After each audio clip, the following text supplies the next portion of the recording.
Hello guys, this is Zoologist AK and I am here to discuss immunology, and this is my part first. This is the revision session of immunology. So first of all, I will start from innate and adaptive immunity. मैं बात कर रही हूँ innate immunity की। तो innate जो immunity होती है वो नॉन स्पेसिफिक होती है, नेचुरल इम्यूनिटी होती है। नॉन स्पेसिफिक का मतलब है कि किसी पर्टिकुलर एंटीजन के अगेंस्ट वो स्पेसिफिक नहीं होती, जबकि अडेप्टिव इम्यूनिटी होती है वो स्पेसिफिक रिस्पॉन्स शो करती है और वो एक्वायर्ड इम्यूनिटी होती है। और जो हमारी इनेट इम्यूनिटी होती है उसमें जो डिफेंस मैकेनिज्म होता है वो non antigen specific and immediate effect होता है, और जो हमारा एडेप्टिव इम्यूनिटी होती है उसमें इमीडिएट रिस्पॉन्स नहीं होता, उसको प्रोसेस होने के लिए टाइम लगता है, तो वो थोड़ी सी लेट होती है।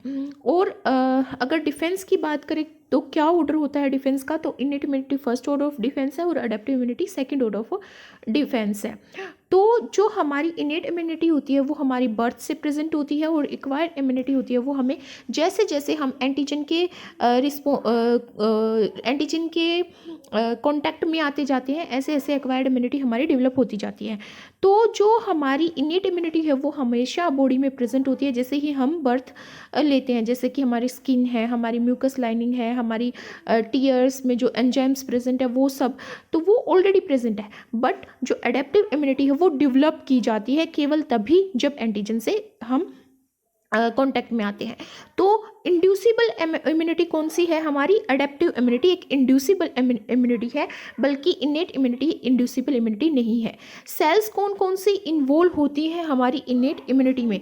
तो फिजिकल एपिथेलियल जो हमारे बैरियर्स होते हैं वो इन्वॉल्व होते हैं, फेगोसाइटिक सेल्स इन्वॉल्व होती हैं, ल्यूकोसाइटिक सेल्स इन्वॉल्व होती हैं, पैटर्न रिकॉग्नाइजेशन मोलिक्यूल्स इन्वॉल्व होते हैं, मोनोसाइट्स, मैक्रोफेज, इओसाइनोफिल्स और natural killer cells, mast cells वगैरह इसमें इन्वॉल्व होती हैं।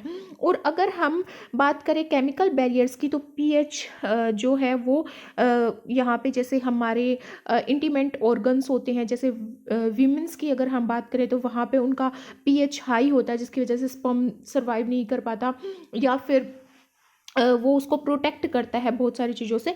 तो ऐसे ही लिपिड्स हमारी बॉडी में जैसे स्वेट्स होते हैं, स्वेट ग्लैंड जो है हमारे स्वेट सिक्रेट करती है तो उसमें लिपिड्स होते हैं, एंजाइम जैसे हमारे टीयर्स में, हमारी सलाइवा में, तो ये हमारे केमिकल बैरियर्स होते हैं। और अडेप्टिव इम्यूनिटी की बात करें तो यहाँ पे एंटीबॉडी सेल्स जैसे बी सेल्स में जो हमारी प्लाज्मा सेल्स होती हैं जो एंटीबॉडी सिक्रेट करती है वो सेल साइटोकाइन हमारा इनेट और अडेप्टिव दोनों के बीच में आता है। क्यों? क्योंकि कुछ जो हमारा साइटोकाइन है उसमें क्या होता है, मैक्रोफेज सेल्स जब भी किसी माइक्रोब्स के कांटेक्ट में आती हैं तो वो कुछ इम्यूनो रेगुलेटरी मोलिक्यूल सिक्रेट करती है जिसको हम बोलते हैं साइटोकाइंस। और ये जो साइटोकाइंस है ये अडेप्टिव इम्यून रिस्पॉन्स को भी गाइड करते हैं, और साथ ही साथ ये जो अडेप्टिव इम्यून सिस्टम जो है वो कुछ सिग्नल्स प्रोड्यूस करता है और कंपोनेंट प्रोड्यूस करता है जो हमारे इनेट रिस्पॉन्स को भी एम्पलीफाई करता है और उसको इनिशिएट करता है। इसमें एंटीजन स्पेसिफिक रिसेप्टर्स होते हैं, एंटीजन प्रेजेंटिंग सेल्स आती है इसमें, और हमारे ये CD4 सेल्स आती हैं इसमें, T cells, B cells, helper cells, killer CD8 positive T cells आती हैं इसमें।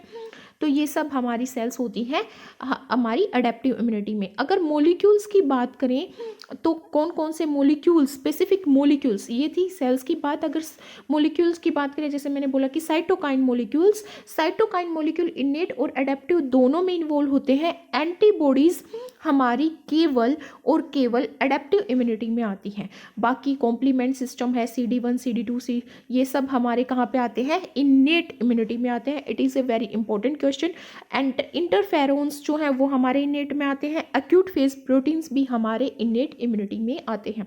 क्या क्या हमारा इनेट इम्यूनिटी में आता है? साइटोकाइंस आते हैं, कॉम्प्लीमेंट सिस्टम आता है, और इंटरफेरेंस आते हैं, एक्यूट फेज प्रोटीन्स आते हैं, और प्रोटीन्स वगैरह ये सब हमारे इनेट इम्यूनिटी में पार्टिसिपेट करते हैं।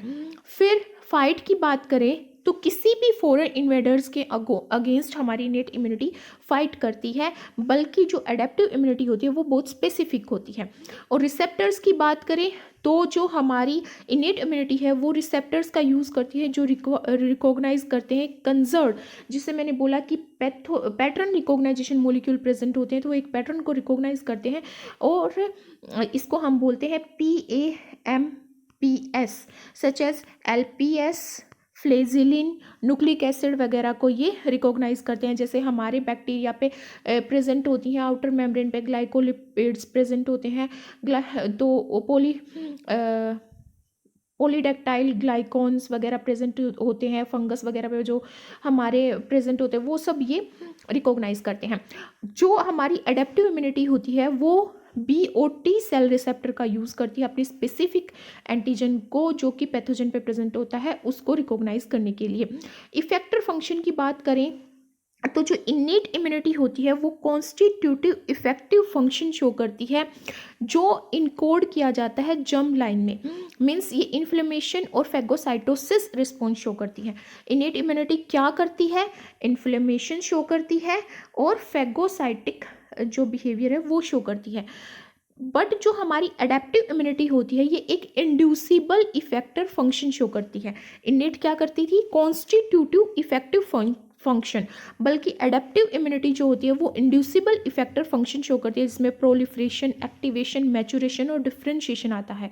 प्रोलिफरेशन, एक्टिवेशन, मैचुरेशन और differentiation of B and T cells. ठीक है। फिर रिस्पॉन्स टाइम, हमें पता है कि innate immunity rapid response show करती है, बट एडेप्टिव इम्यूनिटी को वीक्स लग जाते हैं, डेज लग जाते हैं इम्यूनिटी शो करने के लिए। इम्यूनोलॉजिकल मेमोरी, हमारी इनेट इम्यूनिटी में कभी भी मेमोरी नहीं होती। जैसे हम बात करते हैं वायरल इन्फेक्शन की, वो बार बार होता है क्योंकि उसमें हमारा इनेट सिस्टम इन्वॉल्व होता है और वो मेमोरी नहीं कंसिस्ट करता, बल्कि जो एडेप्टिव इम्यूनिटी है उसमें हमारी मेमोरी होती है, जिस वजह से हम कभी भी कोई चिकन पॉक्स किसी को हो गया तो उसको दोबारा से जब चिकन पॉक्स होगा तो इतना सीवियर नहीं होता, तो उसमें क्या होती है हमारी अडेप्टिव इम्यूनिटी इन्वॉल्व होती है, तो उसमें हमारी मेमोरी रहती है। डायरेक्टेड अगेंस्ट इनेट इम्यूनिटी जो है वो डिफरेंट टाइप्स के मॉलिक्यूल्स के अगेंस्ट डायरेक्ट होती है, बल्कि एडेप्टिव है वो स्पेसिफिक मॉलिक्यूल्स के अगेंस्ट जो है वो डायरेक्टेड होती है। अगर सब्सटीट्यूट एक्सपोजर की बात करें कि बार बार एक्सपोजर हो रहा है, तो जो इम्यून रिस्पॉन्स है does not alter on repeated exposure, किसमें? इनेट इम्यूनिटी में। और रिस्पॉन्स है वो अल्टर हो जाता है सक्सेसिव एक्सपोजर से, वो किसमें होता है? एडेप्टिव इम्यूनिटी में। अगर मैं बात करूं टाइप ऑफ इम्यून रिस्पॉन्स की, तो जो टाइप है एडेप्टिव इम्यून रिस्पॉन्स का, जैसे inflammation, complement, mediated killing, phagocytosis etcetera, ये किसके थ्रू किया जाता है? इनेट इम्यूनिटी के थ्रू। और एडेप्टिव इम्यूनिटी टू टाइप्स का एडेप्टिव इम्यून रिस्पॉन्स शो करती है। ह्यूमरल इम्यूनिटी जो एंटीबॉडीज़ के थ्रू प्रोड्यूस की जाती है, और वो एंटीबॉडीज़ B सेल्स के थ्रू प्रोड्यूस की जाती है, प्लाज्मा सेल्स के थ्रू प्रोड्यूस की जाती है, B सेल लिम्फोसाइट्स के through, and cell mediated immunity show करती है। तो सेल मेडिएटेड इम्यूनिटी और जो ह्यूमरल इम्यूनिटी है वो एडेप्टिव इम्यूनिटी के रिस्पॉन्स मैकेनिज्म में आते हैं। अगर चेंजेबिलिटी की बात करें तो इंडिविजुअल टू इंडिविजुअल वेरी करती है हमारी इनेट रिस्पॉन्स, और इम्यूनिटी जो हमारी एडेप्टिव इम्यूनिटी है वो जनरेट की जाती है VDJ रीजन्स के थ्रू, इनके रिकम्बिनेशन के थ्रू, जो कि हमारे किस में प्रेजेंट होते हैं? इम्यूनोग्लोबिन्स रीजन में प्रेजेंट होते हैं। और इनकी जो हाइपर वेरिएशन है ये चेंज हो सकती है इंडिविजुअल टू इंडिविजुअल। अगर डाइवर्सिटी की बात करें तो इनेट इम्यूनिटी जो होती है वो लिमिटेड होती है, एडेप्टिव इम्यूनिटी हमारी हाईली डाइवर्स इम्यूनिटी होती है। पोटेंसी, जो हमारी इनेट इम्यूनिटी होती है उसकी लोअर पोटेंसी होती है और हायर पोटेंसी होती है एडेप्टिव इम्यूनिटी की। जो हमारी इनेट इम्यूनिटी होती है वो हमारी पेरेंट्स से इनहेरिट होती है, बल्कि एडेप्टिव इम्यूनिटी हमारी इनहेरिट नहीं होती, ये केवल और केवल किसी पर्टिकुलर एंटीजन के रिस्पॉन्स में आने से ही इलिसाइट होती है। टाइम स्पेन हमने बात कर ली, इसका टाइम स्पेन कम होता है, इसका टाइम स्पेन ज़्यादा होता है। इनेट इम्यून्स जो है वो लेस कॉम्प्लेक्स है और ये हाईली कॉम्प्लेक्स है। एलर्जी और हाइपर सेंसिटिव रिएक्शन, इनेट इम्यूनिटी में कोई भी एलर्जी और हाइपर सेंसिटिव रिएक्शन शो नहीं होती। इमीडिएट और delay hyper sensitive reaction show होती है एडेप्टिव इम्यूनिटी के केस में। Complement system activation, alternative complement system activation और लैक्टिन पाथवे, ये आता है हमारा इनेट इम्यूनिटी में। क्या? Alternative complement system and lectin pathway. ये आता है हमारा इनेट इम्यूनिटी में। और अडेप्टिव इम्यूनिटी की बात करूँ तो अडेप्टिव इम्यूनिटी में कॉम्प्लीमेंट सिस्टम का क्लासिकल पाथवे आता है, only classical pathway. So it is also a very important point here. और जो हमारी जितनी भी फॉर्म्स होती हैं लाइफ की, उन सब में हमारी इनेट इम्यूनिटी मिलती है, बल्कि जो अडेप्टिव इम्यूनिटी है वो बस जॉड, जिसमें जो होता है वर्टिब्रेट्स में, जॉड वर्टिब्रेट्स में ही ये मिलती है। क्या? हमारी अडेप्टिव इम्यूनिटी। जो फैक्टर्स केस करते हैं इम्यून इन्वेजन, वो अगर इनेट इम्यूनिटी की बात करूँ तो यहाँ पे पैथोजेनिक वायरुलेंस फैक्टर्स के थ्रू कॉज किए जाते हैं। इसमें इन्वॉल्व होते हैं in disabling the conserve pattern recognization sequence, जो मैंने बात की PAMPS। और यहाँ पे ये जो फैक्टर्स हैं जो इम्यून इवेजन करते हैं वो होते हैं म्यूटेशन ऑफ रिकॉग्नाइज्ड एंटीजन। जैसे कोई वायरल इन्फेक्शन है तो वायरस का यहाँ पे जो जीनोम है वो चेंज हो जाता है, तो उसके अगेंस्ट यहाँ पे क्या होता है, इम्यून रिस्पॉन्स होता है। तो यहाँ पे अगर मैं फंक्शंस की बात करूँ तो इनेट इम्यूनिटी रिक्रूट करती है इम्यून सेल्स को साइट ऑफ इन्फेक्शन पे, कॉम्प्लीमेंट सिस्टम को ये एक्टिवेट करती है, आइडेंटिफाई करके एंटीजन को ये आइडेंटिफाई करती है, किसी भी फॉरेन सब्सटेंस को किसी भी ऑर्गन टिश्यू में, ब्लड में, लिम्फ में जो प्रेजेंट होता है और उसको रिमूव करती है। ये अडेप्टिव इम्यून रिस्पॉन्स को एलिसाइट करती है एंटीजन प्रेजेंटिंग सेल्स के थ्रू। ये एक्ट करती है as a physical chemical barrier to infectious agents के अगेंस्ट।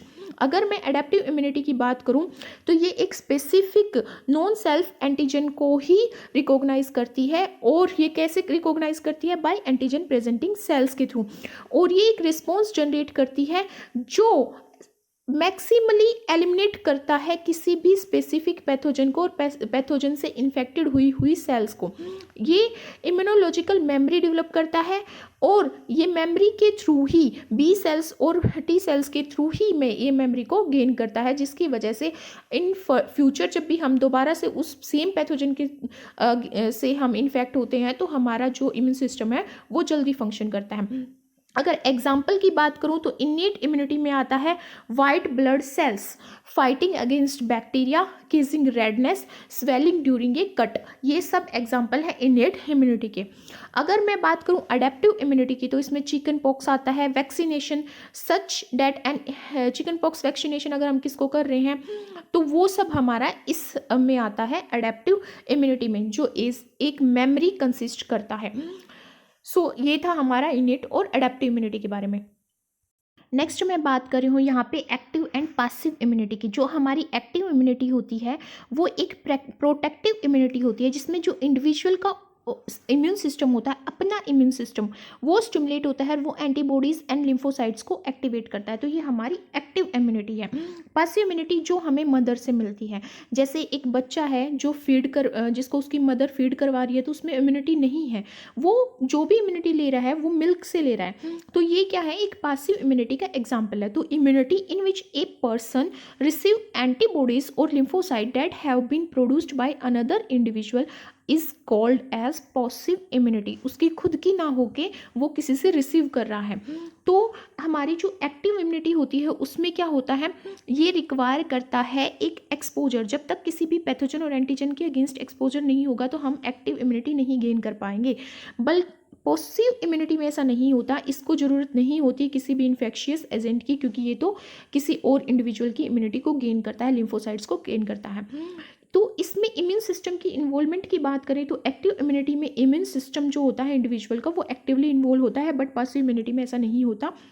अगर नेचुरल एक्वायरमेंट की बात करें तो जो हमारी एक्टिव इम्यूनिटी वो नेचुरली एक्वायर की जाती है जैसे ही हम पैथोजन से इन्फेक्टेड होंगे, कोई इन्फेक्शन होगा। बट जो हमारी पैसिव इम्यूनिटी है ये तभी नेचुरली अराइज होती है जब एक फिटस रिसीव करता है antibodies from the mother across placenta और when a breast feeding infant ingest antibody in the mother's milk. इसमें आर्टिफिशियल रिक्वायरमेंट की बात करें अगर हम यहाँ पे, तो एक्टिव इम्यूनिटी में क्या होता है, ये आर्टिफिशियली केवल और केवल वैक्सीन के थ्रू की जाती है, वैक्सीनेशन के थ्रू की जाती है हमारी active immunity artificially acquired. But अगर मैं पासिव इम्यूनिटी की बात करूं तो ये एडमिनिस्टर्ड की जाती है बाय एंटीबॉडीज़। अगर इम्यूनिटी टाइप की बात करूं तो इसमें जो हमारी एक्टिव इम्यूनिटी होती है उसमें ह्यूमरल और सेल मेडिएटेड इम्यूनिटी दोनों ही आती हैं। और हमें पता है कि जो हमारा एडेप्टिव इम्यून रिस्पॉन्स जो हमारा एक्वायर्ड और एडेप्टिव जो भी है इम्यून रिस्पॉन्स जो होता है उसमें भी हमारी ह्यूमरल और सेल मेडिएटेड इम्यूनिटी दोनों ही आती हैं। तो एक्टिव इम्यूनिटी में भी दोनों ही आती हैं। और इसमें हम रेडीमेड एंटीबॉडीज़ और लिम्फोसाइट मदर से या फिर किसी इंडिविजुअल से गेन करते हैं। अगर हम कंपोनेंट्स की बात करें तो जो हमारी एक्टिव इम्यूनिटी होती है उसमें हमारी टी सेल्स इन्वॉल्व होती हैं, बी सेल्स इन्वॉल्व होती हैं। टी सेल्स में cytotoxic T cells, helper T cells and memory T cells. और बी सेल्स की बात करें तो बी सेल्स और प्लाज्मा बी सेल्स और antigen presenting cells like B cells, dendritic cells and macrophage all are involve in active immunity. But इसमें कोई immune cells involve नहीं होती। अगर एंटीबॉडी प्रोडक्शन की बात करें तो हमारा जो एक्टिव इम्यूनिटी होता है इसमें जो एंटीबॉडी प्रोडक्शन होता है पर इसमें कोई एंटीजन प्रोडक्शन नहीं होता बल्कि वो डायरेक्टली ट्रांसफर की जाती हैं। मेमोरी फॉर्मेशन की बात करें तो इसमें हमारी मेमोरी होती है पर इसमें कोई मेमोरी फॉर्म नहीं होती है। अगर सेकेंडरी रिस्पॉन्स की बात करें तो जो फर्स्ट एक्सपोजर होता है उसकी वो प्राइमरी रिस्पॉन्स करता है, पर बार बार अगर एक्सपोजर होता है तो सेकेंडरी रिस्पॉन्स क्रिएट होता है एक्टिव इम्यूनिटी में। पर पासिव इम्यूनिटी में ऐसा नहीं होता, इसमें सेकेंडरी रिस्पॉन्स अब्सेंस होता है। किसमें? पासिव इम्यूनिटी में। ड्यूरेबिलिटी की बात करें तो ये लॉन्ग लिव्ड इम्यूनिटी होती है जो एक्टिव इम्यूनिटी होती है, बट ये ट्रांसिएंट होती है, ये थोड़े टाइम के लिए ही हमें प्रोटेक्शन प्रोवाइड करती है। कौन? Passive immunity. रीएक्टिवेशन की बात करें तो जो रीएक्टिवेशन है उसकी वजह से क्या होता है, हमारी रीवैक्सीनेशन होती है, मतलब रीएक्टिवेटेड बाय रीअक्योरेंस ऑफ इन्फेक्शन। हम दोबारा से एक्टिव इम्यूनिटी को रीएक्टिवेट कर सकते हैं या तो इन्फेक्शन के थ्रू या फिर वैक्सीनेशन के थ्रू। पासिव इम्यूनिटी को क्या होता है, पासिव इम्यूनिटी जो हमारी है उसको हम कैसे एक्वायर कर सकते हैं, रीएक्टिवेट कैसे कर सकते हैं? बाय रीएडमिनिस्ट्रेशन। रीएडमिनिस्ट्रेशन किसका? या तो मैटरनल एंटीबॉडीज़ का या फिर मोनोक्लोनल एंटीबॉडीज़ का। बूस्टर इफेक्ट, इसका subsequent doses with antigen cause booster effect. किसमें? एक्टिव इम्यूनिटी में। But subsequent dose are less effective in case of passive immunity.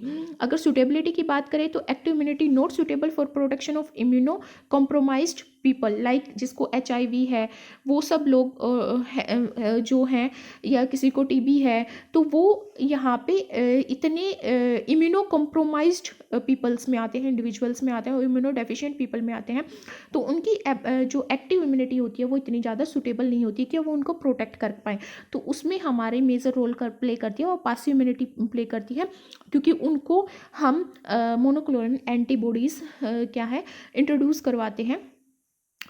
तो ये जो हमारी एक्टिव इम्यूनिटी है ये बहुत ही यूज़फुल होती है फॉर प्रोफाइलेसिस ऑफ डिजीज़। और जो आर्टिफिशियल पासिव इम्यूनिटी है ये इफेक्टिव होती है as a post exposure remedy. Effectiveness of protection की बात करें तो ये इफेक्टिव प्रोटेक्शन प्रोवाइड करती है, बल्कि ये लेस इफेक्टिव एक्सपोजर प्रोवाइड करती है। एडवर्स इफेक्ट की बात करें तो जो हमारी एक्टिव इम्यूनिटी है it can be implicated in auto immune disease and allergies but generally does not have side effect. अगर हम पासिव इम्यूनिटी की बात करें तो एक कंडीशन होती है जिसको बोलते हैं हम सीरम सिकनेस, वो हो जाती है अगर हम किसी भी एंटी सेरा के अगेंस्ट एक्सपोज होते हैं तो, in case of passive immunity. Example क्या है?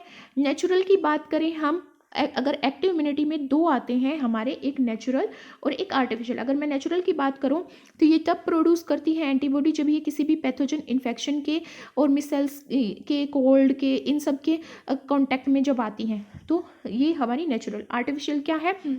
जब वैक्सीनेशन दी जाएंगी और जब ये एक्सपोज होगी एक एटेन्यूएटेड पैथोजेंस के थ्रू। एटेन्यूएटेड पैथोजन का मतलब होता है कि जो हम यूज़ कर रहे हैं वायरल स्ट्रेन किसी भी उस वायरस का जो हमें डिजीज़ के कॉजिंग वायरस है उसका या तो डेड और या फिर इतना कम क्वांटिटी में कोई स्ट्रेन जो हमें बस वैक्सीनेट करें ना कि हमें डिजीज़ करें।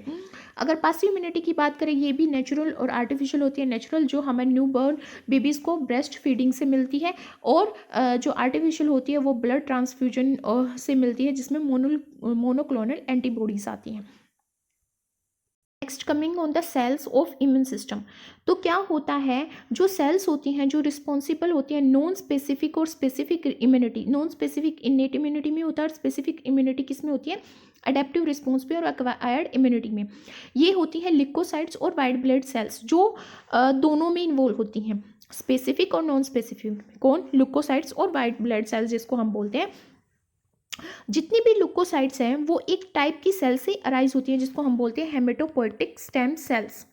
ठीक है, हेमेटोपोएटिक स्टेम सेल्स होती हैं जो ऑल टाइप्स की ब्लड सेल्स को ओरिजिनेट करती हैं। एक हेमेटोपोएटिक स्टेम सेल्स हमारी मल्टीपोटेंट सेल्स होती हैं। मल्टीपोटेंट सेल्स वो होती हैं जिनकी कैपेबिलिटी होती है कुछ टाइप की सेल्स में डिवाइड करने की। Not in all types of cell but in particular like haematopoietic stem cells क्या करती हैं केवल ब्लड सेल्स को ही जनरेट करती हैं ड्यूरिंग हेमेटोपोइसिस। हेमेटोपोइसिस वो प्रोसेस है जिसमें हेमेटोपोएटिक स्टेम सेल्स डिवाइड करती हैं। स्टेम सेल्स डिफरेंशिएट होती हैं टू पाथवेज के अकॉर्डिंग। एक होता है लिम्फोइड स्टेम सेल्स में और एक माइलोइड स्टेम सेल्स में। तो जो हमारी कॉमन लिम्फोइड प्रोजेनिटर सेल्स हैं वो हमें देती हैं lymphoblast, B cells, T cells और नेचुरल किलर सेल्स हमें ये देती है। वाइट ब्लड सेल्स बेसिकली ये हमें देती है डेंड्राइट सेल्स वगैरह। अगर माइलोइड प्रोजेनिटर सेल्स की बात करें तो इसमें आती हैं हमारी रेड ब्लड सेल्स, प्लेटलेट्स और अदर सेल्स लाइक हमारी neutrophils, eosinophils and basophils, monocytes, mastocytes, dendrite cells. ये सब हमारी माइलोइड प्रोजेनिटर सेल्स देती हैं। तो समझते हैं इनका फंक्शन क्या है। जब मैं बात कर रही हूँ यहाँ पे लिम्फोसाइट्स की जिसमें बी लिम्फोसाइट, टी लिम्फोसाइट्स आते हैं तो लिम्फोसाइट्स मेनली इन्वॉल्व होती है हमारी एडेप्टिव इम्यून रिस्पॉन्स में और एक्वायर्ड इम्यून रिस्पॉन्स में। ठीक है, और जो हमारी लार्ज नंबर में ये होती है हमारी ब्लड्स में, लिम्फ में और लिम्फोइड ऑर्गन्स में। लिम्फोइड ऑर्गन्स क्या होते हैं हमारे? थाइमस होता है, लिम्फ नोड्स होती हैं, स्प्लीन होता है और अपेंडिक्स होता है जिसके बारे में मैं अभी बात करूँगी। तो 99% जो लिम्फोसाइट्स होती हैं वो हमारे लिम्फ्स में मिलती हैं। तो बेसिकली 3 टाइप्स में हम इनको क्लासीफाई करते हैं और वो 3 टाइप हैं हमारे बी लिम्फोसाइट, टी लिम्फोसाइट और नेचुरल किलर सेल्स। तो सबसे पहले मैं बात करूँगी बी लिम्फोसाइट्स की। तो जो मेरी बी लिम्फोसाइट्स हैं, बी लिम्फोसाइट मैच्योर होंगी बोन मैरो में। मैमेलियन स्पीसीज में वो बोन मैरो में मैच्योर होती हैं, ह्यूमंस में, मैमल्स में। बट बर्ड्स में वो बर्सा फैब्रिकस में वो क्या होती है? मैच्योर होती हैं। और वो क्या एक्सप्रेस करती है? Membrane bound. जो बी सेल्स होती हैं उनकी मेम्ब्रेन पे एंटीबॉडीज बाउंड होती है तो वो मेम्ब्रेन बाउंड एंटीबॉडी एक्सप्रेस करती हैं जब वो एंटीजन से इंटरेक्ट करती है और डिफ्रेंशिएट हो जाती है एंटीबॉडी सिक्रेटिंग प्लाज्मा सेल्स में। क्या होता है जब भी जैसे ही वो एंटीजन से के साथ इंटरेक्ट करती है तो बी सेल्स डिफ्रेंशिएट होकर एक तो प्लाज्मा सेल्स फॉर्म कर देती है, दूसरी मेमोरी सेल्स फॉर्म कर देती हैं। तो जो प्लाज्मा सेल्स होती हैं वो क्या करती है? एंटीबॉडी सिक्रेट करती है और जो मेमोरी सेल्स है वो मेमोरी फॉर्म करती हैं। ठीक है, तो जो ये ओनली एक टाइप के ऐसे सेल्स हैं जो एंटीबॉडी मॉलिक्यूल्स प्रोड्यूस करती हैं, इसलिए उनका सेलुलर कंपोनेंट जो है वो होता है ह्यूमरल इम्यून रिस्पॉन्स। मतलब बेसिकली जो बी सेल्स हैं वो ह्यूमरल रिस्पॉन्स प्रोड्यूस करती हैं क्योंकि वो एंटीबॉडी मॉलिक्यूल प्रोड्यूस करती हैं। और बी सेल्स को हम एंटीजन प्रेजेंटिंग सेल्स में भी काउंट करते हैं क्योंकि ये एंटीजन को प्रेजेंट करती हैं टी सेल्स से, जिसमें टी हेल्पर टी सेल्स आके इनके साथ इंटरेक्ट करते हैं जब ये एंटीबॉडी से एंटीजन से बाउंड होती हैं। तो हमने क्या स्टडी किया यहाँ पे? जो बी सेल्स होती हैं हमारी वो बोन मैरो में मैच्योर होती हैं और बर्ड्स में बर्सा ऑफ फैब्रिकस में expression of antigen receptor bone marrow में ये एक्सप्रेस करती हैं एंटीजन को और रिसेप्टर को और डिफ्रेंशिएट होती है लिम्फोइड टिश्यू में और ये सरफेस इम्यूनोग्लोबिन शो करती हैं, इम्यूनल रिस्पॉन्स में पार्टिसिपेट करती हैं, स्प्लीन में, लिम्फ नोड्स में, बोन मैरो में और लिम्फोइड टिश्यू में ये डिस्ट्रीब्यूट होती हैं। एंटीबॉडीज़ और साइटोकाइन में ये इन्वॉल्व होती हैं, क्योंकि जो साइटोकाइन है वो एडेप्टिव और जो इनेट इम्यूनिटी है दोनों के बीच में इंटरमीडिएट का काम करता है। कॉम्प्लीमेंट रिसेप्टर प्रेजेंट होते हैं हमारी 20 लिम्फोसाइट्स के ऊपर। सेकेंड है हमारी T lymphocyte. T lymphocyte arise होती है बोन मैरो में, बट ये मैच्योर किस में होती है? टी साइट थाइमस में मैच्योर होती है, ना कि बोन मैरो में। But B cells bone marrow में ही वो अराइज होती है और बोन मैरो में ही मैच्योर होती है। बट टी सेल्स जो है बोन मैरो में अराइज होती हैं और थाइमस में मैच्योर होती हैं। और जब वो मैच्योर होती हैं थाइमस में, तो वो एक यूनिक एंटीजन बाइंडिंग मोलिक्यूल्स के कॉन्टैक्ट में आती हैं, जिसको हम बोलते हैं T cell receptors on the और ये टी सेल रिसेप्टर उनकी मेम्ब्रेन पर प्रेजेंट होता है। टी सेल्स एंटीबॉडीज नहीं बनाती, बल्कि वो इफेक्टर फंक्शंस में इन्वॉल्व होती हैं as a antigen presenting cells. जब एंटीजन प्रेजेंटिंग सेल्स किसी भी एंटीजन को सेकेंडरी लिम्फोइड ऑर्गन्स में लेके आती है, तो जो टी सेल्स हैं वो एलिमिनेट करती है एंटीजन जो प्रेजेंटिंग सेल्स हैं, कैंसर सेल्स हैं, वायरस इन्फेक्टिंग सेल्स हैं और ग्राफ्ट्स हैं, ठीक है, उनको ये क्या करती है? एलिमिनेट करती हैं। टी सेल्स एक्सप्रेस करती हैं एक डिफरेंट टाइप का membrane molecule on the presence of one और the other of two membrane molecules. किसकी मतलब बेस पे?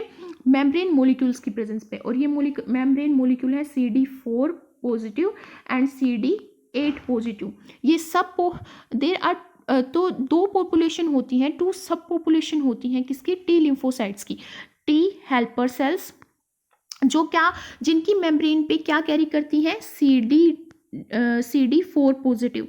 और दूसरी जो सब पॉपुलेशन है वो क्या होती है? साइटोटॉक्सिक टी सेल्स, जिसको TC बोला जाता है। इनकी मेम्ब्रेन पे CD8 पॉजिटिव ग्लाइकोप्रोटीन्स प्रेजेंट होते हैं। और जो टी सेल की सब पॉपुलेशन है वो एक्सप्रेस करती है टी सेल रिसेप्टर। क्या? टी सेल रिसेप्टर्स वो एक्सप्रेस करती है। और इन टी सेल रिसेप्टर्स में आते हैं CD3 मॉलिक्यूल्स। और एक इम्पोर्टेंट पॉइंट यहाँ पे क्या है, जैसे कि मैंने बात करी कि टी हेल्पर सेल्स पे की मेम्ब्रेन पे प्रेजेंट होता है CD4 पॉजिटिव और साइटोटॉक्सिक सेल पे प्रेजेंट होता है CD8 पॉजिटिव। तो इनका रेशियो हमेशा 2:1 रहता है नॉर्मल ह्यूमन पेरिफेरल ब्लड में। बट अगर इम्यूनोडेफिशिएंसी है या कोई ऑटोइम्यून डिजीज है तो ये रेशियो गड़बड़ा जाता है। तो ये रेशियो अगर आप चेक करवाते हो और आपका ये गड़बड़ में है, तो आपको कोई डेफिशिएंसी हुई है या फिर कोई ऑटोइम्यून डिजीज हो गई है, तो you must need to take care, otherwise you can get cancers like disease also। जो हमारी टी सेल्स होती हैं वो एक्टिवेट होती हैं और डिफ्रेंशिएट होती हैं डिफरेंट टाइप्स की इफेक्टर टी सेल्स में। ये क्योंकि इनका बेसिकली रोल ही इफेक्टर मोलिक्यूल की तरह एक्ट करना होता है, तो ये डिफ्रेंशिएट हो जाती है हेल्पर 1 सेल्स, टी हेल्पर 2 और टी हेल्पर 17 और TFH जो cells, T follicular helper cells बोला जाता है इनको। और जो TH फर्स्ट सेल्स हैं ये रेगुलेट करती है immune response to intracellular pathogens. और TH2 जो हैं ये रेगुलेट करती है response to many extra cellular pathogens. और TH17 की अगर मैं बात करूं तो ये इनका नाम इसलिए बोला गया है ऐसे क्योंकि ये क्या सिक्रेट करती हैं? इंटरल्यूकिन 17 ये सिक्रेट करती हैं, जो इम्पोर्टेंट रोल प्ले करता है सेल मेडिएटेड इम्यूनिटी में। इंटरल्यूकिन 17 जो यहाँ पे कौन रिप्रेजेंट करती हैं, सिक्रेट करती हैं? TH17 sales. और वो फंगस वगैरह के जो हमारी फंजाई वगैरह हमें इन्फेक्ट कर देती, तो उसके अगेंस्ट इंटरल्यूकिन 17 इन्वॉल्व होता है डिफेंस मैकेनिज्म में। और मैंने बात की यहाँ पे TFH की, जो कि हमारा फॉलिकुलर हेल्पर टी सेल्स हैं, ये क्या करती है? इंपॉर्टेंट रोल प्ले करती है ह्यूमरल इम्यून रिस्पॉन्स में। ये सेल मेडिएटेड इम्यून रिस्पॉन्स, ये ह्यूमरल इम्यून रिस्पॉन्स। इसका मतलब क्या है कि जो टी सेल्स हैं वो ह्यूमरल और सेल मेडिएटेड इम्यून रिस्पॉन्स दोनों में ही पार्टिसिपेट करती हैं। और जो साइटोटॉक्सिक टी सेल्स होती हैं TC टी सेल्स जो होती हैं वो प्रोटेक्शन प्रोवाइड करती है इंट्रासेलुलर पैथोजेंस के अगेंस्ट, जैसे वायरस है, कोई बैक्टीरिया है, पैरासाइट्स हैं, जो हमारी सेल्स में होस्ट की तरह प्रेजेंट है और मल्टीप्लाई कर रहा है, डिवाइड कर रहा है। और ये प्रोवाइड करती है protection by killing the infected cells before the microbes can proliferate और escape from the infected cells to infect neighbouring cells. तो helper T cells crucial mechanism होता है डिफेंस का एक्स्ट्रासेलुलर इंट्रासेलुलर पैथोजेंस में। टी एच की बात करूं तो मैं, वो इंट्रासेलुलर एक्स्ट्रासेलुलर दोनों पैथोजन में इन्वॉल्व होता है और सेल मेडिएटेड और ह्यूमरल रिस्पॉन्स दोनों ही शो करता है। और वो हेल्प करते हैं बी सेल्स को भी स्टिमुलेट करने में, ताकि वो एंटीबॉडी सिक्रेट करे और एलिमिनेट करे एक्स्ट्रा सेलुलर पैथोजेंस को और उनके टॉक्सिक प्रोडक्ट्स को। तो वह एक्टिवेट करती है, मैक्रोफेज को भी एक्टिवेट करती है टी हेल्पर सेल्स, और ताकि वो किसी भी इंट्रासेलुलर पैथोजेंस को मल्टीप्लाई ना होने दे और उसको फैगोसोम्स के थ्रू वो इनगल्फ कर ले और डिस्ट्रॉय कर ले। और वो साइटोटॉक्सिक टी सेल्स को भी हेल्प करती है कि वो इन्फेक्टेड टारगेट सेल्स को किल कर दे। तो यहाँ पे मेजर रोल पहले आता है टी हेल्पर सेल्स का, फिर आता है साइटोटॉक्सिक सेल्स का। तो यहाँ पे टी सेल्स क्या थी, वो बोन मैरो में ओरिजिनेट होती है, मैच्योर होती है थाइमस में, एंटीजन को एक्सप्रेस करती है थाइमस में, डिफरेंशिएशन होती है उसकी लिम्फोइड टिश्यू में। सरफेस एंटीजन अब्सेंट होते हैं टी सेल्स में पर प्रेजेंट होते हैं बी सेल्स में। इम्यूनिटी, ये हमारी इम्यूनिटी दे रही थी, बी सेल्स हमारी इम्यूनिटी देती है, ह्यूमरल रिस्पॉन्स में इन्वॉल्व होती है, बट टी सेल्स जो है सेल मेडिएटेड और ह्यूमरल दोनों रिस्पॉन्स देती है, इंट्रासेलुलर और एक्स्ट्रासेलुलर दोनों मोलिक्यूल्स के अगेंस्ट रिस्पॉन्स शो करती है। T cell cytokine molecule secrete करती है और बी सेल साइटोकाइन और एंटीबॉडीज दोनों सिक्रेट करती है, पर टी सेल्स एंटीबॉडी सिक्रेट नहीं करती। इस पे रिसेप्टर प्रेजेंट होते हैं, T cell receptor T cells की मेम्ब्रेन पे। थर्ड है हमारा नेचुरल किलर सेल्स, जो मेजर लिम्फोसाइट सेल्स में काउंट हो किया जाता है। तो जो नेचुरल किलर सेल्स है वो एक इंपॉर्टेंट रोल प्ले करता है डिस्ट्रॉय करने में इन्फेक्टेड सेल्स को, और जो सेल्स इंट्रासेलुलर पैथोजेंस के साथ इन्फेक्ट हुई हैं। तो 50 to 10% लिम्फोसाइट पॉपुलेशन मिलती है हमारे ब्लड में, और वो जिस भी पैथोजेंस के कॉन्टैक्ट में आती हैं उसकी मेमोरी को वो नहीं कंसिस्ट करती, मतलब मेमोरी नहीं होती है नेचुरल किलर सेल्स में। और नेचुरल किलर सेल्स का एक मैकेनिज्म होता है कि वो डिस्ट्रॉय करती हैं, टारगेट करती हैं अपनी पैथोजेनिक से इन्फेक्टेड सेल्स को, not by phagocytosis but by releasing some biological potent molecule. और ये मोलिक्यूल कुछ भी हो सकते हैं, लाइक परफोरिन वगैरह को वो रिलीज करती है, या कुछ ग्रेनजाइम्स वगैरह को वो रिलीज करती हैं। परफोरिन्स और ग्रेनजाइम्स वगैरह को as a potent molecule use करके वो अटैक करती हैं उन इंट्रासेलुलर पैथोजन से इन्फेक्टेड सेल्स को और अपने टारगेट को वो किल कर देती हैं। वो एंटीजन नॉन स्पेसिफिक मैनर में किल करती हैं किसको, एंटीजन को, इसलिए वो इनेट इम्यूनिटी में भी मतलब इनेट इम्यूनिटी में वो पार्टिसिपेट करती हैं। नेचुरल किलर सेल्स डिस्ट्रॉय करने के कैपेबल होती हैं मैलिग्नेंट सेल्स को भी, मैलिग्नेंट टिश्यूज़ को भी, और वायरस इन्फेक्टेड सेल्स को भी, बिना किसी प्रीवियस एक्सपोजर के और कॉन्टैक्ट के। तो एक डिजीज़ होती है, एक डिसऑर्डर होता है चैडेक हिगासी सिंड्रोम। इस चैडेक हिगासी सिंड्रोम एक ऑटोसोमल रिसेसिव डिसऑर्डर है। ये किससे एसोसिएटेड है, नेचुरल किलर सेल से एसोसिएटेड है। जब नेचुरल किलर सेल्स बहुत कम हो जाती हैं और बिल्कुल भी नहीं होती, उस टाइम पे चैडेक हिगासी सिंड्रोम होता है। और जो नेचुरल किलर सेल्स होती हैं वो रिकॉग्नाइज करती हैं 2 वेज के थ्रू अपने टारगेट मॉलिक्यूल को। कुछ में वो क्या करती है, natural killer cells receptors employ करती हैं जो डिटेक्ट करता है एबनॉर्मेलिटी लाइक, कैसी एबनॉर्मेलिटी, जैसे low level of major histocompatibility complex first, और अनयूजुअल मार्कर्स जो प्रेजेंट होते हैं कैंसर सेल्स पे और उन सेल्स पे जो सेल्स वायरस से इन्फेक्ट होती हैं। दूसरा तरीका क्या है इनका अपने टारगेट को आइडेंटिफाई करने का, वो है सर्टेन वायरस की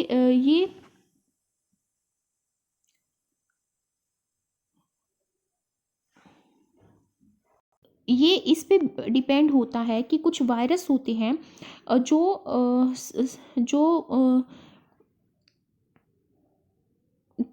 सम वायरस इन्फेक्टेड सेल्स होती हैं और जो ट्यूमर सेल्स होती हैं उनके अगेंस्ट इम्यून सिस्टम क्या प्रोड्यूस करता है, एक एंटीबॉडी रिस्पॉन्स प्रोड्यूस करता है। सो जो भी एंटी ट्यूमर और एंटी वायरल एंटीबॉडीज़ होती हैं वो उनकी सरफेस से बाउंड होती हैं, तो वो उसको आइडेंटिफाई करती हैं कि भी एंटी ट्यूमर और एंटी वायरल बॉडीज़ इन सेल्स की सरफेस से बाउंड है, इट मीन्स कि ये सेल मेरे को टारगेट करनी है।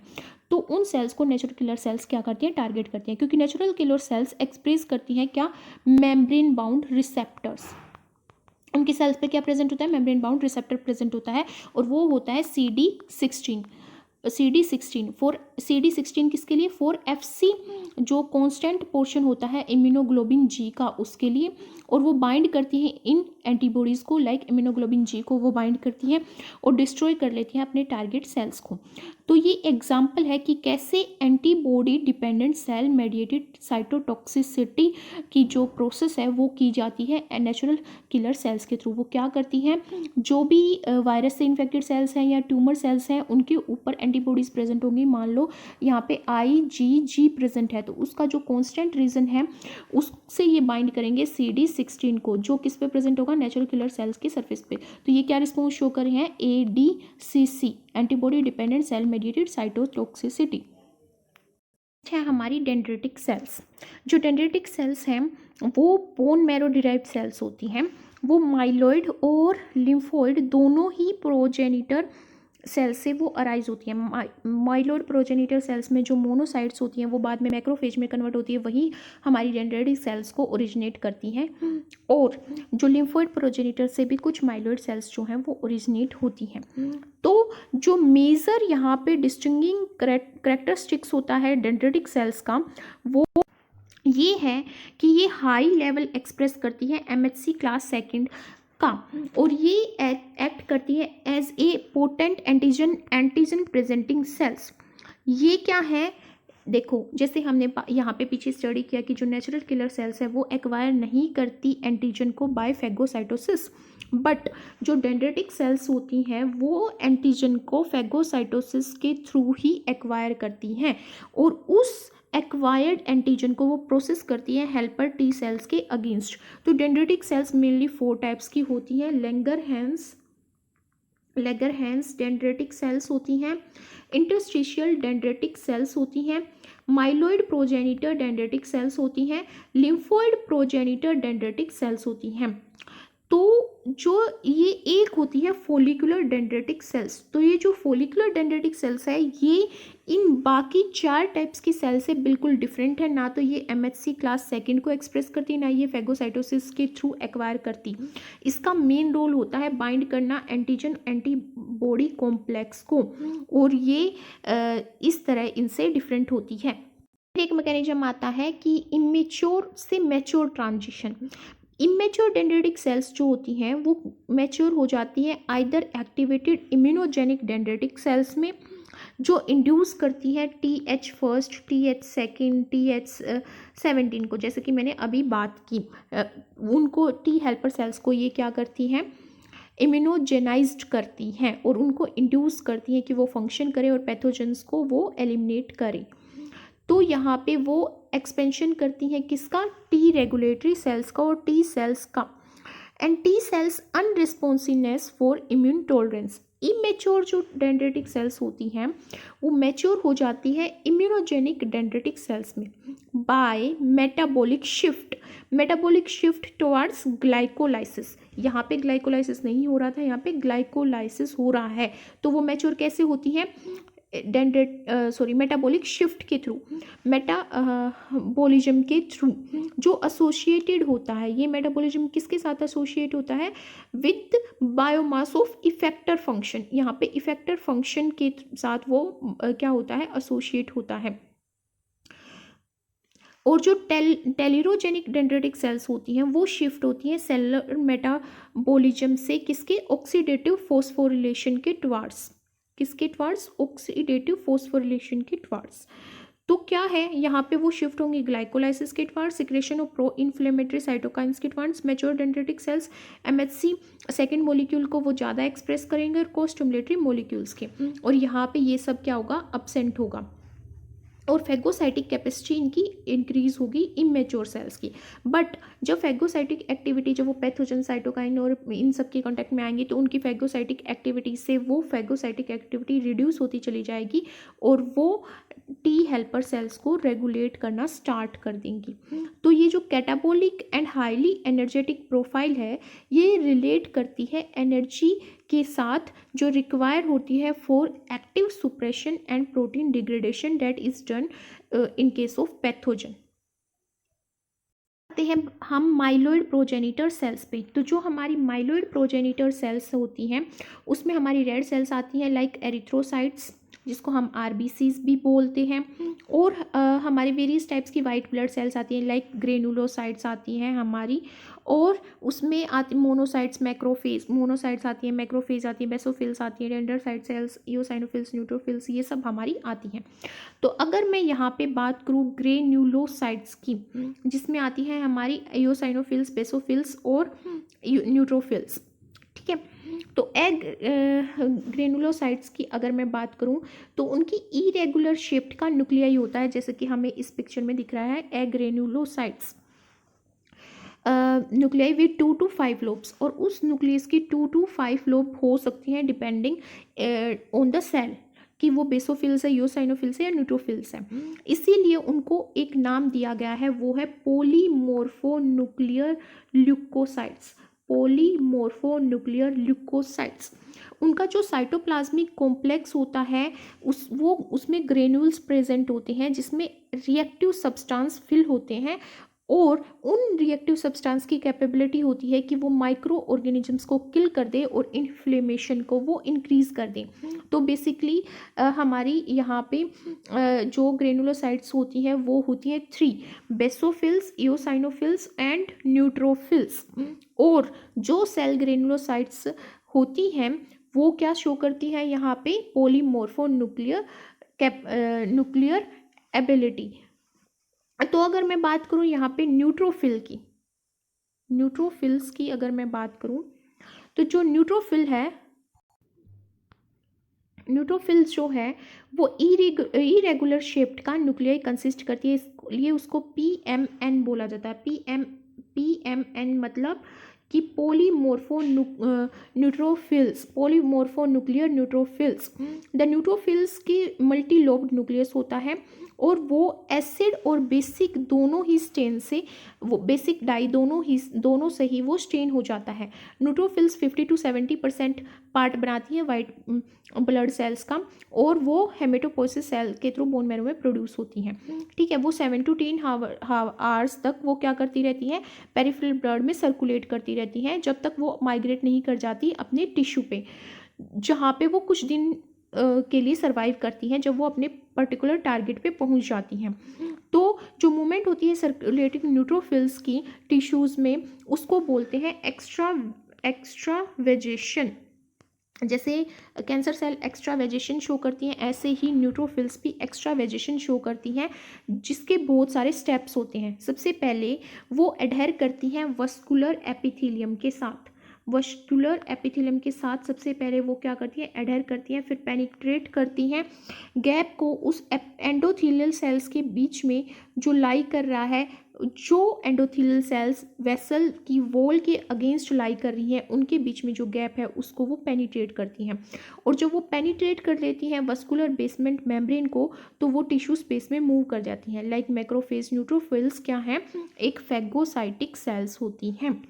फिर सेकंड आती है हमारी इओसाइनोफिल्स। इओसाइनोफिल्स बाइलोब्ड होती हैं और ये एसिडिक डाई से ही स्ट्रेन होती है, जो होती है हमारी इओसिन, और ये 2 to 5% पार्ट फॉर्म करती हैं WBCs का, और ये मोस्ट मोटाइल फैगोसाइटिक सेल्स होती हैं जो माइग्रेट करती हैं ब्लड से टिश्यू स्पेस में। इनका मेजर रोल क्या होता है इओसाइनोफिल्स का, प्रोटोजोआ की और हेल्मिन्स के अगेंस्ट ये पैथोजेनिक इन पैथोजेंस के अगेंस्ट ये डिफेंस मैकेनिज्म शो करती हैं, और मेनली कैटायनिक पेप्टाइड्स जो होती हैं, रिएक्टिव ऑक्सीजन स्पीसीज जो होती हैं, उनके अगेंस्ट ये हमारा डिफेंस मैकेनिज्म शो करती हैं। फिर है बेसोफिल्स, ये लोब्ड न्यूक्लियस है और स्ट्रेन होती है बेसिक डाई से, लाइक मिथाइलिन ब्लू से ये स्ट्रेन होती हैं, और ये 1% से भी कम पार्ट फॉर्म करती हैं WBCs का। नॉन फैगोसाइटिक सेल है। देखो हमने ग्रेनुलोसाइट्स की बात करी जिसमें न्यूट्रोफिल्स, इओसाइनोफिल्स और बेसोफिल्स आती है, पर न्यूट्रोफिल्स, इओसाइनोफिल्स दोनों ही फैगोसाइटिक हैं, बट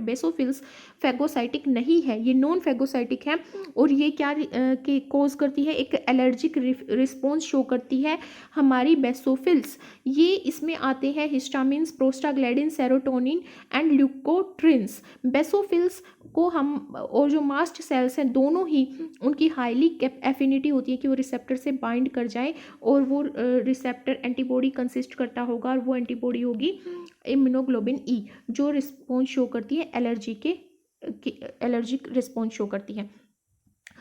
और है फिर हमारी आती है मास्ट सेल। मास्ट सेल्स हमारी आती हैं, मास्ट सेल्स क्या करती हैं, मास्ट सेल्स बोन मैरो से ही बोन मैरो में ही फॉर्म होती है, ब्लड में वो अनडिफ्रेंशिएटेड फॉर्म में मूव करती हैं, और जब वो टिश्यू पे पहुंच जाती है तो वो डिफ्रेंशिएट होती हैं, और वो हिस्टामिन जो है सब्सटेंस है उसको सिक्रेट करती है, और हिस्टामिन एलर्जिक रिस्पॉन्स शो करता है। तो बेसिकली बेसोफिल्स और जो मास्ट सेल्स हैं दोनों ही एलर्जिक रिस्पॉन्स शो करती हैं, और एलर्जिक रिस्पॉन्स पे इम्यूनिटी जो एक्ट करती है वो इम्यूनोग्लोबिन ई करती है। फिर आती है लास्ट हमारी मोनोसाइट्स। मोनोसाइट्स हमारी क्या होती है, मोनो न्यूक्लियर फैगोसाइटिक ल्यूकोसाइट्स होती हैं, जो ब्लड स्ट्रीम में फ्लो करती रहती है, और जब वो अपने टिश्यू पे पहुंच जाती है तो वो मैक्रोफेज में कन्वर्ट हो जाती है, या फिर वो डेंड्राइटिक सेल्स में कन्वर्ट हो जाती है। तो मोनोसाइट्स की दो कैपेबिलिटी है, तो वो डेंड्राइट में कन्वर्ट होंगी या फिर मैक्रोफेज में कन्वर्ट होंगी।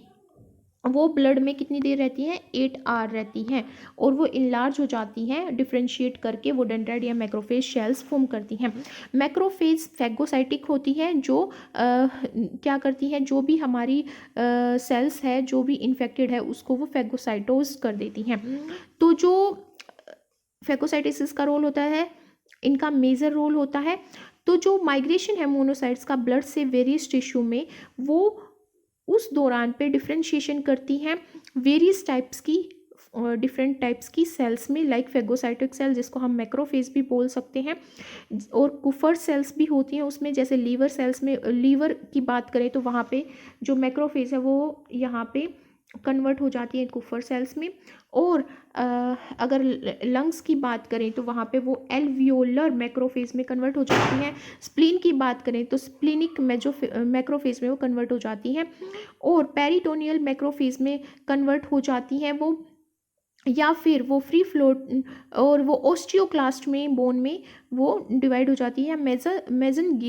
गियल सेल्स में वो किडनी में डिवाइड हो जाती है, मेजोग्लियल सेल्स में डिवाइड हो जाती है नर्वस टिश्यू में।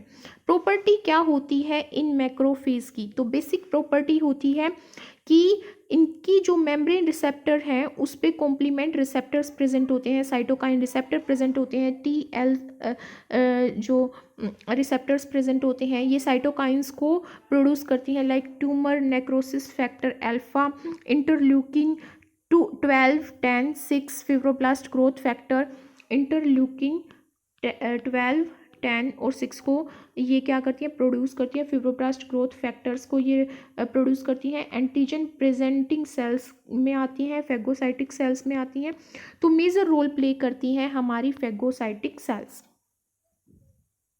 फिर आते हैं हम ऑर्गन्स ऑफ इम्यून रिस्पॉन्स पे। जो ऑर्गन्स क्यों इंपॉर्टेंट है, क्योंकि यहाँ पे मैचुरेशन होती है, डिफ्रेंशिएशन होती है, प्रोलिफरेशन होती है B और T सेल्स की। और ये जो हमारे लिम्फोइड जो हमारे ऑर्गन्स हैं उनको हम दो में क्लासीफाई करते हैं, प्राइमरी और secondary lymphoid organ. Primary lymphoid organ में आता है थाइमस और बोन मैरो, और सेकेंडरी लिम्फोइड ऑर्गन्स में आता है lymph nodes, spleens, Peyer, patches in small intestine and lymph nodes वगैरह आते हैं। तो हम पहले बात करते हैं प्राइमरी की, जिसमें हम बात करेंगे बोन मैरो की। तो बोन मैरो क्या है, बोन मैरो मैमल्स में लाइक ह्यूमंस में, माइस में बोन मैरो एक साइट है जहाँ पे बी सेल सिंथेसाइज होती है, मैच्योर होती हैं, और टी सेल्स ओनली सिंथेसाइज होती हैं, क्योंकि टी सेल्स मैच्योर होती है थाइमस में। तो बर्थ से पहले जो योग सैक होता है, फिटल का जो लीवर होता है और फिटल बोन मैरो होता है, वो मेजर साइट्स होती हैं बी सेल मैच्योरेशन की। पर बर्थ के बाद जो बी सेल्स होती हैं वो मैच्योर होती हैं बोन मैरो में। आफ्टर मैच्योरेशन बी सेल्स जो है वो ट्रांसपोर्ट कर दी जाती है सर्कुलेटिंग ब्लड के थ्रू सेकेंडरी लिम्फोइड ऑर्गन्स में, और वो है lymph node, spleen, pairs, patches in small intestine and lymph nodes, इनमें वो मूव कर जाती हैं, और वहाँ पे वो फॉरेन जो भी हमारा सब्सटेंस होगा, एंटीजन होगा, उसके साथ एनकाउंटर करती हैं और रिस्पॉन्स, इम्यून रिस्पॉन्स शो करती हैं।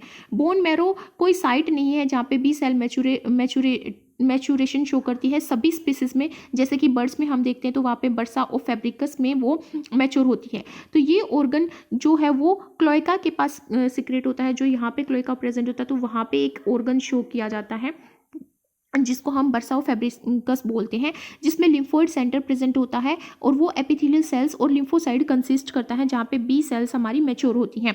तो ये lymphocytes antibody producing B cells होती है और मैमल्स में बर्सा और फेब्रिकस नहीं होता, ये बर्ड्स में ही होता है। फिर हमारा प्राइमरी लिम्फोइड जो ऑर्गन्स में आता है थाइमस। थाइमस साइट वो है जहाँ पे टी सेल मैच्योर होती हैं, बी सेल्स में सिंथेसाइज होती हैं टी सेल्स, पर मैच्योर किस में होती है, थाइमस में। प्रोजेनिटर सेल्स बोन मैरो से माइग्रेट, प्रोजेनिटर क्या, प्रोजेनिटर टी सेल्स वो माइग्रेट करती हैं बोन मैरो से थाइमस में और वहाँ पे वो मैच्योर हो जाती है डिफ्रेंशिएट करके। ये जो हमारा थाइमस होता है जो फ्लैट होता है बाइलोब्ड ऑर्गन होता है, जो हार्ट के ऊपर प्रेजेंट है, हम ऑलरेडी देख सकते हैं बाइलोब्ड है। ये लोब जो है एक कैप्सूल के थ्रू सराउंड कर रखी होती हैं, जो इसको लोब्यूल्स में डिवाइड कर देती हैं, जो सेपरेट हो रही है कनेक्टिव टिश्यू के थ्रू। कनेक्टिव टिश्यू जो इन लोब्स को सैचुरेट करता है और डिवाइड करता है वो है ट्रेबिक्यूलाई, उसको हम ट्रेबिक्यूलाई बोलते हैं। जो भी लोब्यूल होती है वो दो कंपार्टमेंट में यहाँ पे ऑर्गेनाइज होती है। जो आउटर कंपोनेंट होता है, मतलब एक लोब थाइमस की, उस कंपार्टमेंट में डिवाइड होती है। जो आउटर कंपोनेंट होता है उसको कोर्टेक्स बोलते हैं, इनर जो होता है मेडुला बोलते हैं। ये कॉमन सी बात है। तो जो टी लिम्फोसाइट्स होती हैं वो कहाँ पे मैच्योर होंगी, वो इस कंपार्टमेंट के कोर्टेक्स में मैच्योर होंगी और वो मेडुला में माइग्रेट करेंगी, वो मेडुला में माइग्रेट करेंगी जहाँ पे वो मैक्रोफेज और डेंड्रिटिक सेल्स को एनकाउंटर करेंगी, क्योंकि जो मैक्रोफेज और डेंड्रिटिक सेल्स हैं वो फेगोसाइट करती हैं एंटीजन को और प्रेजेंट करती हैं टी हेल्पर सेल्स के अगेंस्ट।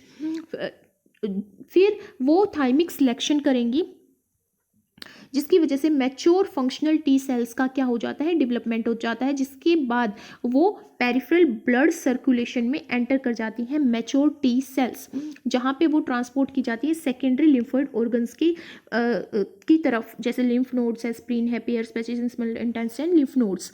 तो सेकेंडरी लिम्फोइड ऑर्गन्स पे टी सेल्स एनकाउंटर करेंगी और एंटीजन के अगेंस्ट रिस्पॉन्स शो करेंगी। फिर आती है हमारी बारी सेकेंडरी लिम्फोइड ऑर्गन्स की। जो मैच्योर बी और टी सेल्स होती हैं वो माइग्रेट करती हैं बोन मैरो और थाइमस से और फिर वो ब्लड स्ट्रीम में जाती हैं और फिर वो एंटर करती हैं सेकेंडरी लिम्फोइड ऑर्गन्स में। और जो ये सेकेंडरी लिम्फोइड ऑर्गन्स हैं ये यहाँ पे एंटीजन ड्राइवन प्रोलिफरेशन और डिफ्रेंशिएशन करता है उन पर्टिकुलर सेल्स का, बी सेल्स का एंड टी सेल्स का, B cells and T cells का। मेजर सेकेंडरी लिम्फोइड्स में हमारा स्प्लीन आता है, लिम्फ नोड और म्यूकोसा एसोसिएटेड लिम्फोइड टिश्यू आते हैं, जिसको हम माल्ट भी बोलते हैं। Spleen and lymph node highly organise secondary lymphoid organs होते हैं। स्प्लीन और लिम्फ सेकेंडरी लिम्फोइड ऑर्गन्स का टू मेजर फंक्शन होते हैं।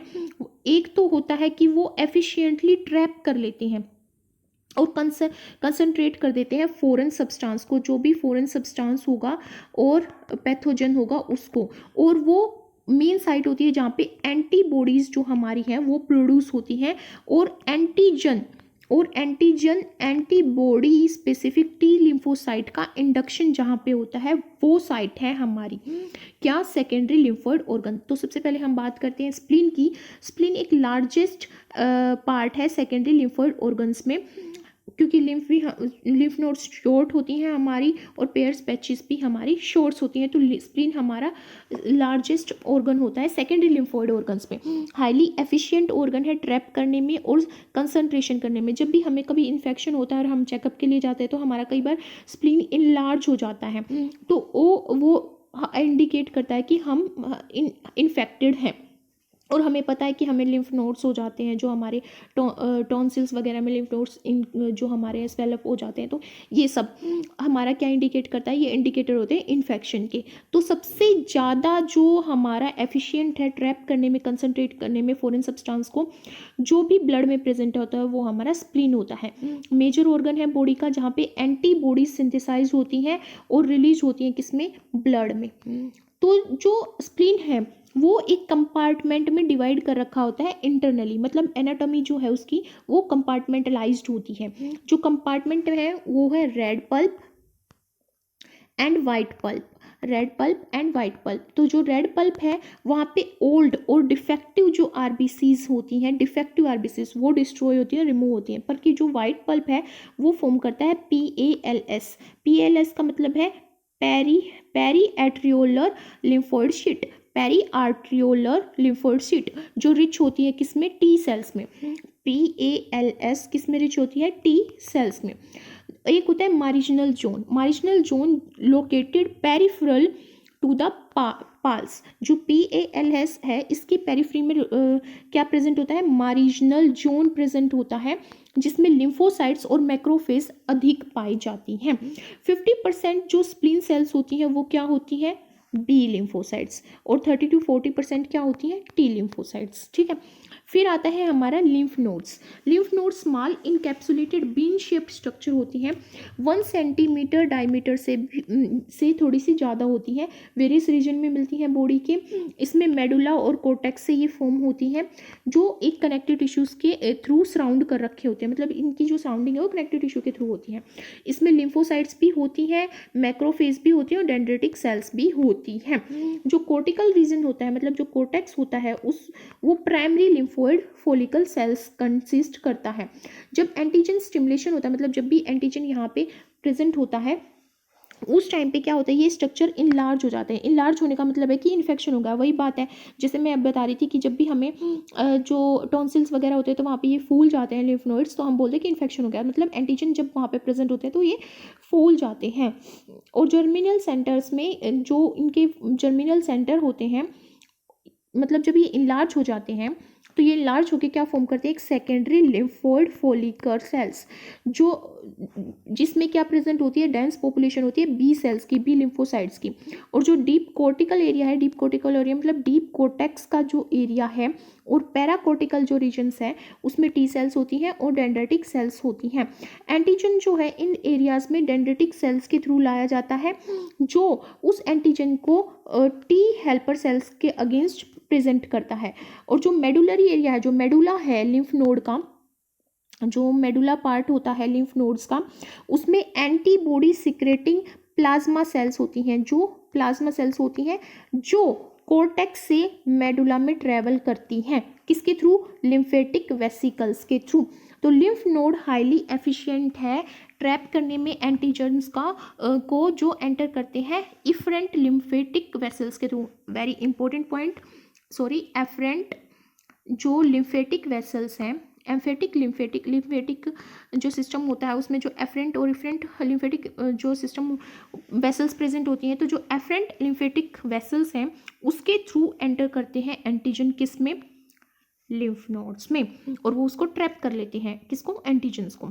नोड जो होती है लिम्फ नोड्स की, वहाँ पे जो एंटीजन है वो इंटरेक्ट करता है मैक्रोफेज के साथ, टी सेल्स के साथ, बी सेल्स के साथ, और इम्यून रिस्पॉन्स शो होता है।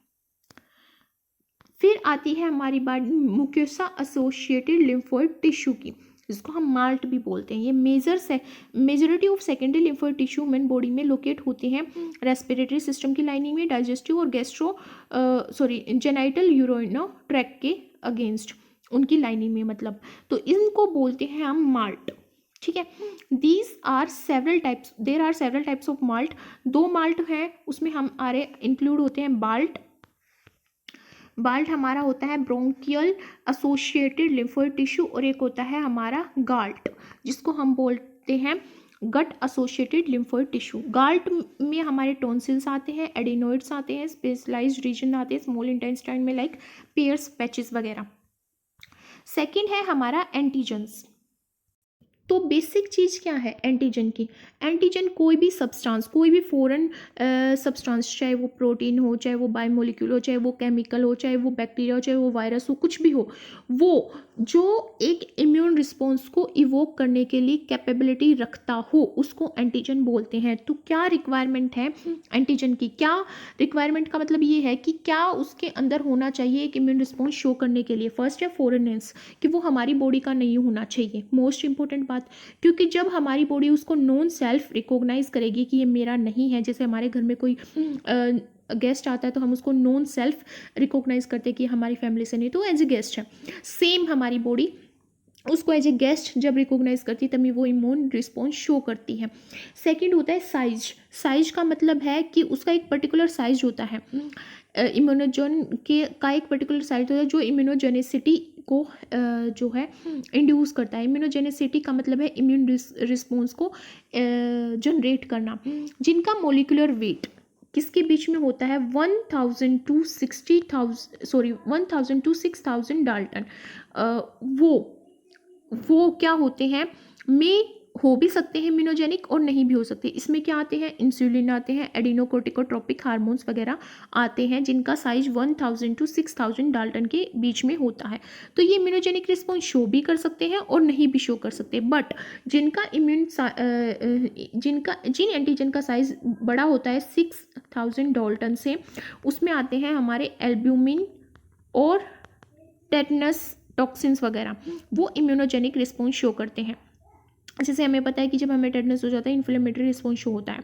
तो जो मोस्ट एक्टिव अगर हम इम्यूनोजन की बात करें तो उसका वो मोलिकुलर मास अप्रोक्स कितना होना चाहिए,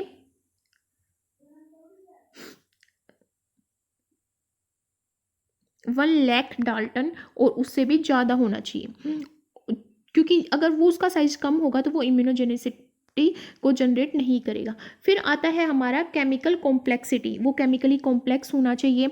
जैसे होमोपोलीमर्स होते हैं अमाइनो एसिड्स के, होमोपोलीमर्स का मतलब जिसमें सेम अमाइनो एसिड जुड़े हों, ऐसी चेन और शुगर्स के, वो एक गुड इम्यूनोजन नहीं हो सकते। चाहे उनका साइज बड़ा भी होगा तो वो इतनी अच्छा इम्यून रिस्पॉन्स नहीं जनरेट कर पाएंगे। इसीलिए जो होमोपोलीमर्स हैं किसके, poly gamma D glutamic acid like bacillus anthracis में, वो उसका कैप्सूल फॉर्म करते हैं। क्या, जो poly gamma D glutamic acid है ये कैप्सूल फॉर्म करता है बैक्टीरिया का, वो बैक्टीरिया बेसिलस एंथ्राटिस, जिसका मोलिकुलर वेट 50,000 डाल्टन के इक्वल होता है। वो इम्यूनोजेनिक नहीं होता। क्यों नहीं होता, क्योंकि वो होमोपोलीमर से मिलके बना होता है। बट जो कॉम्प्लेक्स होते हैं, जितने ज़्यादा कॉम्प्लेक्स होंगे, जितने ज़्यादा हीट्रो कॉम्प्लेक्सिटी होगी, जितना ज़्यादा कॉम्प्लेक्स केमिकल स्ट्रक्चर होगा, उतने ज़्यादा ही वो क्या होंगे, इम्यून रिस्पॉन्स शो करेंगे। Dosage and route of administration, dose का भी एक मेजर जो है इफेक्ट होता है इम्यूनोजेनिसिटी में। जो अमाउंट है अगर वो एक्टिवेट नहीं कर पा रही कि इनफ अमाउंट में लिम्फोसाइट्स एक्टिवेट हों, तो वो डोज हम कम मानेंगे और अनरिस्पॉन्सिव डोज मानेंगे। तो एक थ्रेशोल्ड अमाउंट होती है इम्यूनोजन की to induce an immune response. The number of doses administered also affect the outcome of immune response generated. जैसे ये डोज हम ध्यान में रखते हैं जब हम वैक्सीनेशन वगैरह करते हैं, क्योंकि अगर वो डोज इतनी कम है कि हमें वो इम्यून रिस्पॉन्स नहीं दे रहे तो हम वैक्सीनेट नहीं होंगे। और रूट ऑफ एडमिनिस्ट्रेशन का भी बहुत ज़्यादा इफेक्ट होता है इम्यूनाइजेशन में, बिकॉज ये डिटरमाइन करता है कि कौन सा ऑर्गन और सेल पॉपुलेशन इन्वॉल्व होगी रिस्पॉन्स में। तो इम्यूनोजेंस जो हैं वो एडमिनिस्टर्ड किए जाते हैं डिफरेंट रूट्स के थ्रू। जैसे एडमिनिस्ट्रेशन का मतलब है डिफरेंट रूट्स के थ्रू वो एडमिनिस्ट्रेट करने, क्योंकि हमें पता है कि ह्यूमरल रिस्पॉन्स होता है, सेल मेडिएटेड इम्यूनिटी होती है, इनेट इम्यूनिटी होती है, एडेप्टिव इम्यूनिटी। तो वो डिपेंड करता है कि हम उसको कैसे एडमिनिस्टर्ड कर रहे हैं। उस एडमिनिस्ट्रेशन का बहुत इफेक्ट पड़ता है कि वो इम्यून रिस्पॉन्स जनरेट करेगा वो एंटीजन या नहीं। जैसे इंट्रावेनस वेन के थ्रू, इंट्राडर्मल स्किन के through, subcutaneous beneath the skin, different mechanisms के थ्रू हमें एडमिनिस्टर करते हैं। हैप्टेंस, अगर मैं हैप्टेंस की बात करूँ तो कुछ सब्सटेंस होते हैं हैप्टेंस। जो हैप्टेंस एक सब्सटेंस होते हैं जो फेल हो जाते हैं इम्यून रिस्पॉन्स को जनरेट करने में अपनी नेटिव फॉर्म में, क्योंकि उनका या तो लो मोलिकुलर वेट होगा या फिर वो होमोपोलीमर होंगे, मतलब उनका जो केमिकल स्ट्रक्चर है वो सिंपल होगा, कॉम्प्लेक्स नहीं होगा। तो हैप्टेंस एंटीजन तो होते हैं बट इम्यूनोजन नहीं होते। एंटीजन क्यों होते हैं, क्योंकि वो फॉरेन सब्सटेंस है, उनका साइज भी थोड़ा ज़्यादा हो सकता है, केमिकल कॉम्प्लेक्सिटी नहीं है उनमें, तो वो एंटीजन तो है बट वो इम्यूनोजन नहीं है। इम्यूनोजन होने के लिए उनमें बहुत ज़्यादा क्या होना चाहिए, वो फॉरेन भी होने चाहिए, साइज भी अच्छा खासा होना चाहिए, कॉम्प्लेक्सिटी भी होनी चाहिए, डोज भी अच्छी होनी चाहिए और रूट ऑफ एडमिनिस्ट्रेशन भी उनका अच्छा होना चाहिए। तो जो हैप्टेंस होते हैं वो फेल हो जाते हैं इम्यून रिस्पॉन्स को जनरेट करने में। तो इनको इम्यूनोजन बनाने के लिए किसी हाई मोलिकुलर वेट के जो भी मोलिकुलर वेट का कोई सब्सटेंस उसके साथ इनको एडमिनिस्टर्ड किया जाता है और उन कॉम्प्लेक्स को बोला जाता है कैरियर्स। कुछ कैरियर्स इनके साथ बाइंड किए जाते हैं, तब इनको इंजेक्ट किया जाता है, तभी जाके ये इम्यून रिस्पॉन्स प्रोड्यूस कर पाते हैं। थस एक heptane is a compound that by itself is not capable of inducing N immune response, but जब उसको एक कैरियर मोलिक्यूल के साथ इंड्यूस करवाया जाए तो वो क्या कर दे, इम्यून रिस्पॉन्स शो करे। फिर आता है हमारा antigen antibody interaction. Antigen antibody interaction highly specific होता है, सिमिलर वे में होता है, एक मोलिकुलर एसोसिएशन जैसे होती है एंजाइम और सबस्ट्रेट की, ऐसे ही एंटीजन और एंटीबॉडी का एसोसिएशन होता है। और ये जो इंटरेक्शन है ये वीक नॉन कोवेलेंट इंटरेक्शन होता है। यहाँ पे वीक और रिवर्सिबल फोर्स एक्ट करते हैं, जिसमें वेंडरवाल फोर्स हो गए, इलेक्ट्रोस्टैटिक फोर्स हो गए, हाइड्रोफोबिक फोर्स हो गए, ठीक है, क्योंकि ये एक प्रोक्सिमिटी की रिक्वायरमेंट होती है, इतनी ज़्यादा लॉक एंड की वाला मैकेनिज्म नहीं है कि भाई बिल्कुल ही फिट करना है, ठीक है। जो स्मॉलेस्ट यूनिट है एंटीजन की, जो बाइंड कर सकती है किसी एंटी बॉडी के साथ, उसको बोलते हैं एंटीजेनिक डिटर्मिनेंट, और उसको बोलते हैं एपिटोप। एपिटोप क्या होता है, एंटीजेनिक डिटर्मिनेंट। एंटीजेनिक डिटर्मिनेंट का मतलब क्या है, वो स्मॉलेस्ट यूनिट किसकी, एंटीजन की, जो कैपेबिलिटी रखती है किसके साथ बाइंड करने की, एंटीबॉडी के साथ बाइंड करने की, उस छोटी सी यूनिट को एपिटोप बोला जाता है, क्योंकि ये एंटीजेनिक डिटर्मिनेंट है, डिटर्मिनेंट।